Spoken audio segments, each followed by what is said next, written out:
And today in today's up to 45% of couples report dissatisfaction with their sex lives, and addressing issues of sexuality and relationships can significantly improve overall well-being and happiness. Welcome to another engaging episode of the Sparkling Ignite Your Marketing podcast. I'm Beverly Cornell, and today we are joined with Courtney Boyer, a certified life coach with extensive expertise in human sexuality and mental health counseling. Courtney holds a master's in education in human sexuality and a master's in science and mental health counseling. After starting her career as a sexuality educator, she opened her own mental health and sex therapy practice and has been successfully running her coaching business for the last 6 years. As a military spouse, Courtney has navigated numerous challenges, including frequent relocations, to build a thriving business. Courtney, I'm so excited to have you here today. I think you are the first person on the podcast that we can talk about sex with. So interesting. Awesome. Yay. I'm so excited to be here. Thank you. Such an interesting journey, interesting path, interesting focus and concentration. Why sexuality educator? I'm going to talk about how it all began. So originally I wanted to be a lawyer. And so I have my bachelor's is in political studies. And when I was a junior in college, I read The Women's Room in a gender, politics, and law class, and it totally changed my life. And so I told my parents, I don't want to study law, I want to study sex. And they were like, what? Because I grew up very religious in the evangelical Christian church. It was a bit of a shock and a disappointment, to be honest, for them. And I didn't know what I wanted to do exactly. I just knew that I wanted to help people. Unfortunately, the internet was not what it is today, 20 years ago. And so looking into programs, a lot of it was making phone calls, asking for brochures, like just the old-fashioned way. And I knew I didn't enjoy research. And so any type of clinical track involved research. And I was like, I don't want to do research. I found myself interested in education. And I can see what this is about. And that's how I got into sexuality education and worked as a sexuality educator and really enjoyed that. But then realized that people would ask me very clinically based questions that I wasn't able to answer. So then I was like, I guess I can't avoid this anymore. I'm going to go ahead and go get a clinical degree from this so I can be more practically focused and help people in a more clinical setting. So we all have like plot twists along our entrepreneur journey where obviously a plot twist was I'm going to law school and then maybe I'm not going to law school. My husband is military, but he's medical. So when he was doing his residency in Tacoma at Madigan, we thought he was going to be picked up as chief resident. And I had just recently opened a mental health and sex therapy practice. I was about to give birth to our third kid. I was a professor at a local university and he didn't get it. And so then we were like, now we're not going to be here for another year. And so we have no idea where we're going to go. We could go to Alaska. We could go to all these places. And so that was a big plot twist of I had to close everything down. I had to resign from my job. I gave birth to my son. And then 5 weeks later, we moved to Texas. And so plot twist shifted and decided to not continue in therapy, traditional therapy, take a little break because I had a newborn, a 2-year-old and a 4-year-old, and just would speak at different parenting groups and do some consulting work. And then it wasn't until 3 years later that we moved again to North Carolina. And that's when I discovered coaching. So that was another plot twist is I was like, oh, what's life coaching about? So talk about who your customers are and the problems that you solve for them with this kind of background.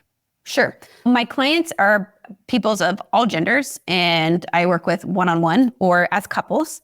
The most succinct way to put it is I help people solve their relationship and sex problems. So it's usually their relationship with themselves, but a lot of people don't realize that's the problem. So what they present is, I'm super successful, I've done all the right things, and I am miserable. I am disconnected, I'm exhausted, I'm overwhelmed, I'm anxious. I'm not living this Instagram worthy life that I'm presenting, but yet I still feel stuck in having to make it seem like I am happy, but I'm really not. I'm disconnected from my partner, disconnected from my body. That's usually what I work with for both, men and women. And then when I work with couples, a lot of times it's typically sexually driven. So usually there's a desire discrepancy within the relationship. Somebody wants it more than the other, or overall their relationship is struggling. And so they're looking to get help. It's usually really bad. I'm usually the last phone call they make before the divorce lawyer. We've talked a lot on this podcast in previous episodes about, I think many entrepreneurs need a coach and a mentor because you know all the crap that you experienced as a kid and all the things and try to process the things. They need a coach to help create the life that you want to go forward with. So I think like the two really need to work together. And the fact that you can have both modalities is interesting from that perspective, since we've talked a lot about that with other people on the show. I think it's really healthy to have someone to talk to. And I think business owners specifically, we, like you said, like we encounter things like we're super successful and we're very driven and probably a little bit of perfectionism and maybe even feel a failure or the imposter syndrome as a business owner. The weight of the world is a little bit on us as well because we pay people and have to have all the things together and people are relying on us for work, like the clients and all the things. So there's just a lot of pressure. I think you need ways to talk through whatever Absolutely you need to work through. I feel like that's such a powerful thing when you're on this journey called life. Really nice to be able to work through that stuff. So what has been the biggest, do you think, shift in your process as an entrepreneur or as the person in charge of the ship over the time? I think, and it's funny because that you just talked about like having to work through your stuff. And I think hands down, that is something I did not prioritize, like how my history affected my ability to be an effective entrepreneur. And so I wish that I would have worked through a lot of that stuff while I was beginning that entrepreneur journey. Like nobody teaches you that in graduate school, at least the tracks that I went. It's like they teach you how to be a good therapist and good at your job, but not how to market, not how to deal with imposter syndrome, not how to deal with all of those things. So I really wish I would have prioritized. I started about 5 years ago. I really shifted into, okay, working on my limiting beliefs, working on my unresolved trauma, those kind of things. But had I done that from the beginning, it would have been a game changer. And I think it's interesting because we're older and we have wisdom and self-awareness and all of that. Like even as a parent, I mean, I love my kids and they have brought things to the surface that I didn't even know I had to figure out. There are some serious triggers as a parent and you're like, oh crap, why am I so reactive in those moments? And you become incredibly, and I always want to do better. My mom was great and amazing and all that, but do better, like for my kids as much as possible. But you have to do that work. And sometimes it's not fun to have to do that. It's a constant work in progress. Yeah, that definitely happened with me. My dad passed away in 2017. And that really shifted for me a lot of the reason why I do the work that I do. I really saw firsthand what happens when you don't face your demons. And so that was something that really was like a big motivator for me to really, because as an entrepreneur, you want to give up sometimes, a lot of the times, almost every day, multiple times. And I think that really staying connected to your why. And that was a very big reminder for me of why I do the work that I do. Oh my gosh, I love it. Courtney. I felt that with our customers, like our clients, that they're all service-based business owners and they're serving people left and right. Not stay connected to who you are authentically, nothing else is going to matter. Like as far as your brand or messaging, nothing's going to resonate. I actually joke that we're marketing therapists. Like we look at where you've been, where you want to go, where you need to get over your hurdles that are in your way. So I am by no means not like a certified therapist, but I know marketing. I know how to do that. So what like really frustrates you about the industry and how do you want to fix it or how do you fix it? Where do you see the things that are like not working in what you do with your clients, the business you have? Yeah, there's there's many frustrations. Let me pick one. I was talking to a woman who's super like talented and incredibly intelligent, really like just an amazing woman who specializes in like infertility, and she's a naturopathic doctor. And we were both sharing about how what we're finding is you can be phenomenal at the work that you do, but if you don't know how to play the game in terms of marketing and social media and all of that stuff, then that doesn't always equate to quote success. And so I think that's something that I have found to be frustrating. I am incredibly great at what I do. I'm really great at helping people. I'm not great at playing the game. I'm not great at figuring out the algorithms and the ever-changing things. And you need to do SEO optimization and you got to do this and that. And one, I'm not interested in that. Like it totally bores me to death. And then finding the right people for that too, like hiring, and you think like, where do I invest my money? Do I invest it in a publicist? Do I invest it in a marketing firm? Do I invest it in blah, blah, blah, whatever? And I think that can get really frustrating because you don't know where to go sometimes. And you really like, for me, it's like, I just want to help people. I want to help people and I want to share my gift and I want to do it the best possible way that I can. But it's, that's, well, how do you expose yourself to people to do that? You don't need to be wasting your energies in those places. Like you need to invest in yourself to do that. You are the best you can be for your business. And so you need to do what you love. And so many people forget about that when it comes to marketing. We live in the marketing space and we know the algorithms change like overnight, literally overnight they're changing. That's our thing. Like we love that. It's a lot to trust. It's truly a partnership to genuinely connect and I think feel comfortable with when you bring on a marketing person. So hard. So tell me a story of a moment or even like a testimonial from somebody and how you positively impacted their lives by what you do. So I just had a client. We just finished up about a month ago. She's been married for 17 years, I think. And really was just like, you know what? I can't get on board with this sex thing. I'm just not a sexual person. I've tried and it's okay, but it's not for me. Like I'll do it out of obligation and because that's what my husband needs, but it's not for me. And she read my book and was like, okay, now I'm a little bit more motivated and wanting to really explore why I am a sexual person. So she was able to change just by reading my book to be like, okay, I am a sexual person. There's just something missing there. And I just need to explore that and figure that out. And so we worked together for 3 months and we had worked together before actually on more like about a couple of years ago, non-sexual related stuff. And after our time together, she said that she went from what I just shared, not being interested in sex, being totally checked out, to like desiring sex, to like initiating sex.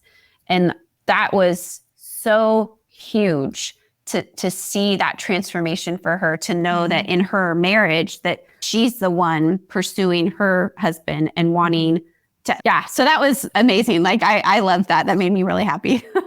And when you think about it, the Maslow hierarchy of needs, like sex, food, security, a roof over your head, really basic human need is that sort of intimacy and connection. So to bring that into her life and find that's like it's like a purpose that's got to feel good. Yeah. So can you share a fun fact? There's things that happen behind the scenes that are quirky or just uniquely Courtney. Is there like a ritual or something that you do that nobody else would know? My clients think it's interesting. And even when I work with my own coach, she'll be like, okay, where in the world are you? Because every time I'm on, not every time, but a good percentage of the time I'm on calls, I'm in a different part of the world. And it could be my Sagittarius self. It could be that I do live in Europe, so traveling's so much easier. But it's fun to see and inspire the people that I have these calls with. And when I do business with people, because they find it really empowering of like, you can work anywhere in the world and help me and fix my life. And it's, this is stuff that can be done anywhere. I don't have to sit in an office and be in a suit jacket and you sit across to me and I'm laying on a couch or whatever. Like this transformational work can happen at any point, at any time, anywhere. So I don't know. That's a fun fact. I work from anywhere in the world. I think that's a good one.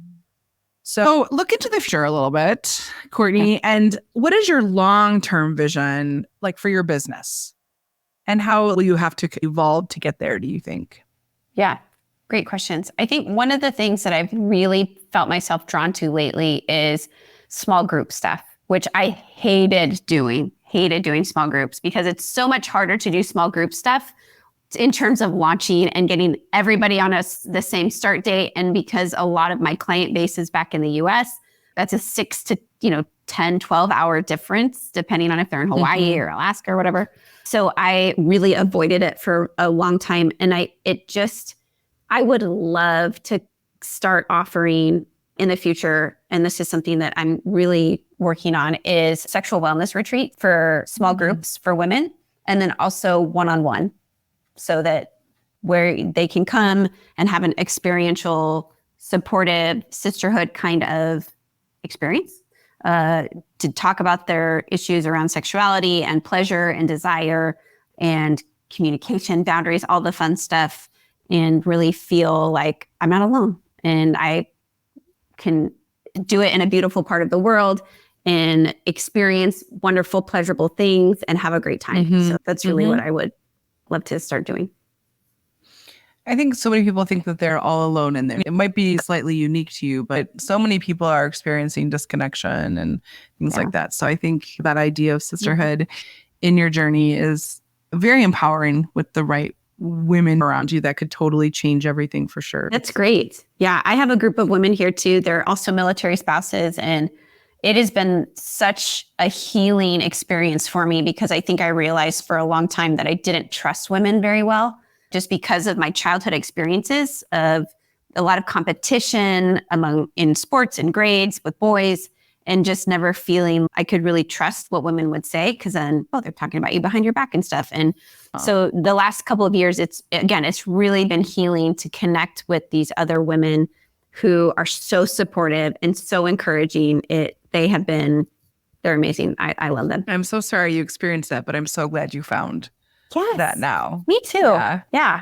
Yes. Me too. So share a moment of pride when your business made a meaningful impact in the lives of your customers or community. There's lots I can think of. So I wrote a book and it came out last year, and I've gotten so many great responses from that, especially from men. And that's been really cool. It's written for women, but anybody can really benefit from it. I had one woman reach out to me that said she had it next to her, but her husband picked it up and started reading it in bed one night. And it was about body image, the chapter that he was reading. And he turned to her and he said, "Do you hate your body?" And she was like, she paused and thought, and she was like, "Not anymore." She's like, "I used to for most of my life, but I'd say I'm just okay with it now." And he was shocked by that response. He was like, "But you're beautiful. You've given birth to 2 healthy, beautiful babies." It just had made no sense to him. And they had one of the best conversations of their marriage, she said, because of what was in my book, because of that, the way that he received that information, was able to just ask her an open question, and she felt safe enough to share that with him. That was a really cool moment. That's what every, I think, author wants, right? That somehow you can create conversation or some inspiration from your story, whether it's a professional or personal or whatever that looks like for you. So talk a little bit about marketing. I know it's not your favorite. It is. I'm sorry. So, I like to talk about from 2 different sides of it. So has there been a marketing mistake you've made that you've learned from? Yes. So I was in a mastermind with a group of girls I really loved. They were awesome. And then we finished the mastermind, and then we met individually, the 4 of us. This was 4 years ago. It was during COVID, I think. And so I poured a lot of money into using Facebook ads and trying to promote this pocket product. And it was not a good choice.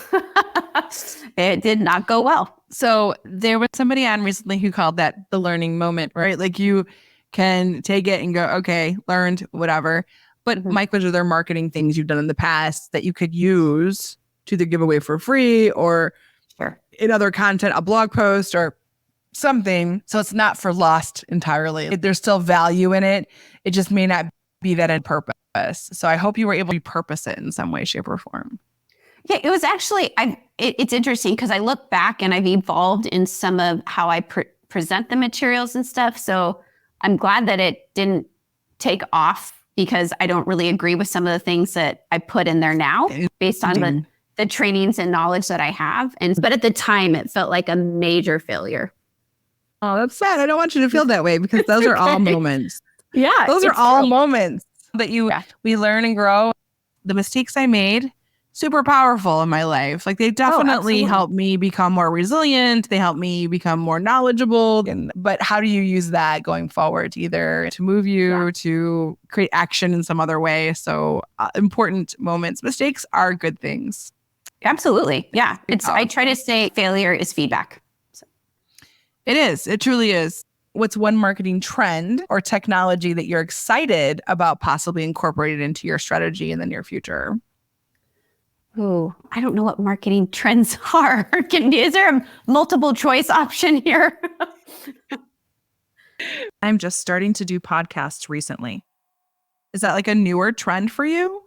No, I've been doing podcasts, I'd say consistently for the last year, like almost like about once a week, maybe more. Oh, But yeah, but in 2020, I started to do them pretty hard. And then I like took a break. I was like, I'm not enjoying this anymore. And so then the last, year and a half or so, I've been doing it very frequently. Using AI, that also terrifies me. So that feels like a whole bag of, I don't know what to do with this. It's like another language. So yes, in some ways, yes, it is. It is. But that's like a trend. I don't know. It's certainly new. Yeah. I've been around for a while, but it's certainly something new that we're trying to harness and figure out and all the things. Everyone's trying to grasp of how this fits into marketing and what does it look like. So yes, we use AI a lot for systems and analytics and stuff. So we use it a lot.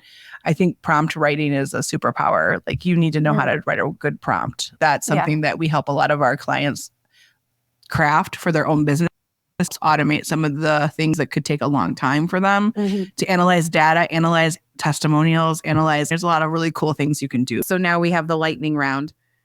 It's more of a rapid fire section, but people also go off tangents. And if there's something really fascinating, I might ask you about it. But it's just really to get your gut reaction. Don't overthink it. Have fun with it. Okay.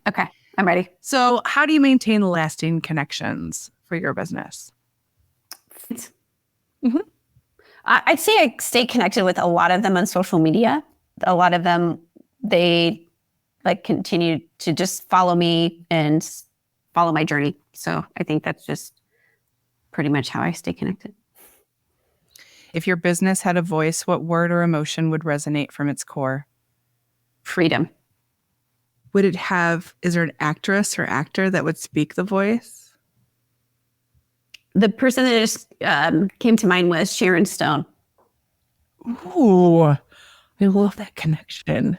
Yeah. Powerful.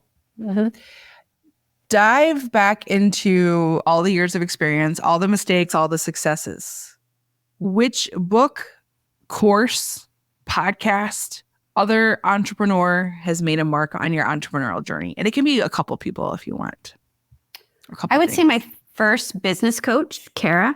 I didn't even know about business coaches. That is something I wish I would have invested in, like when I started my own therapy practice. Yes. So I'd say her for sure would hands down be the biggest. And then, I'm trying to look at the books. I'm like, man. Oh, The Body Keeps the Score. Reading that book and understanding the power the trauma that gets stored in our body, that really changed the way I saw how healing happens. Unconventional tool or app that's become your secret weapon for your business? Unconventional. I would say that I dabble a little bit in astrology. I'm not too crazy into it, but I try to see, is Mercury in retrograde right now or those kind of things. So there's, what's it called? Time Passages is the name of it. Is an app? It's an app on your phone? It's an app. Yeah. It just gives me an idea of where all the stars and stuff are in my birth chart and how that influences me and whatever. Being an entrepreneur it can be lonely, and you're always the one giving help to everyone. And it sounds like you have a coach, which is really great. How do you keep your entrepreneurial spirit alive? How do you feed it? I think, keeping myself accountable. So paying people to keep me accountable so that I am I'm invested in this. I really believe in it. But then I also I take screenshots of emails or messages that I get from people that I've helped and really changed their lives. And so that really feeds my spirit when I feel like I want to just burn it all down. So that definitely, I feel like God, the universe sends me people to just remind me and be like, what you do matters. Thank you for your work or thank you for whatever, your posts. It's really appreciated. And, okay, guys, you're right. I can't give up. I got to keep going.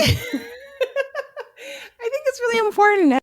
Yeah. Like it matters. And we get a lot of negative feedback from a lot of people who are just grouchy and different things. But it's really nice when people take the minute to tell you, you know what, this is Beverly, you're in the right space because you really made a big difference. So I don't know where I would be without you. Like those kinds of things really matter to business owners. So for my listeners who also have a business, be free with your testimonials because that matters to so many of us in ways that you can't even understand. Like, so please. So how do you stay grounded? There are so many moments, Courtney, where we kind of question. We have some highs and lows of lows. Like it's all in there. The whole roller coaster of entrepreneurship is there. And sometimes we're screaming with joy and something on for dear life. So how do you stay grounded? I would say my family does an incredible job of keeping me grounded. Like even without them really trying, they'll just ask, be like, hey mom, how's that book going? Or hey, like, how was your podcast? Or like, how are your clients doing or something? And that means so much to me that they believe in me enough. I talk about this in the book, I think. I'm pretty sure I do.